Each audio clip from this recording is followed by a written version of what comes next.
മഹാരാഷ്ട്രയിലെ അരും കൊലപാതകം ഭാര്യയെ കൊലപ്പെടുത്തി 17 കഷ്ണങ്ങളാക്കിയ സംഭവത്തിൽ കൊലപാതകം അവ്യക്തമായി തുടരുന്നു. പ്രതി പിടിയിലായെങ്കിലും ഭർത്താവ് ചോദ്യം ചെയ്യലോട് സഹകരിക്കാത്തതാണ് കൊലപാതക കാരണത്തിൽ വ്യക്തത കിട്ടാൻ പോലീസിനെ പ്രതിസന്ധിയിലാക്കുന്നത്.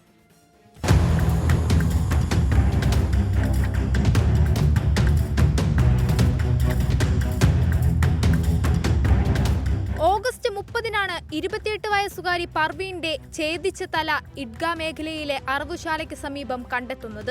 പർവീന്റെ സഹോദരിയെ കാണാനില്ലെന്ന് പരാതി നൽകിയതിന് പിന്നാലെ പോലീസ് നടത്തിയ അന്വേഷണത്തിലാണ് തലഭാഗം കണ്ടെത്തിയത്.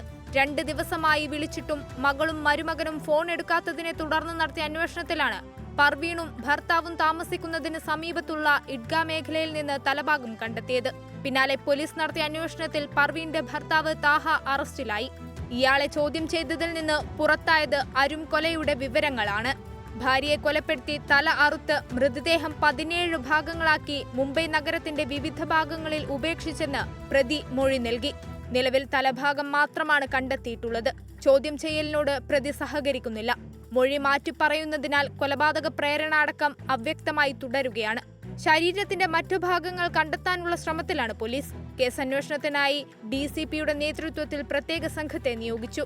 പർവീന്റെ തലഭാഗം ഇന്ദിരാഗാന്ധി ആശുപത്രിയിലേക്ക് മാറ്റി. തലഭാഗത്ത് മാരകമായ മുറിവുകളുണ്ട്. കൊലപാതകത്തിന് ഉപയോഗിച്ച ആയുധവും കണ്ടെത്താനായിട്ടുണ്ട്. നിലവിൽ പോലീസ് കസ്റ്റഡിയിലാണ് താഹ. News desk 24. ലോകത്തെവിടെയായാലും ഏത് സമയത്തും 24 വാർത്തകളും ഓഗ്മെന്റഡ് റിയാലിറ്റി പാക്കേജുകളും എക്സ്പ്ലെയിനറുകളും വിശദമായി കാണാൻ ഞങ്ങളുടെ YouTube ചാനൽ നിങ്ങൾക്ക് സബ്സ്ക്രൈബ് ചെയ്യാം.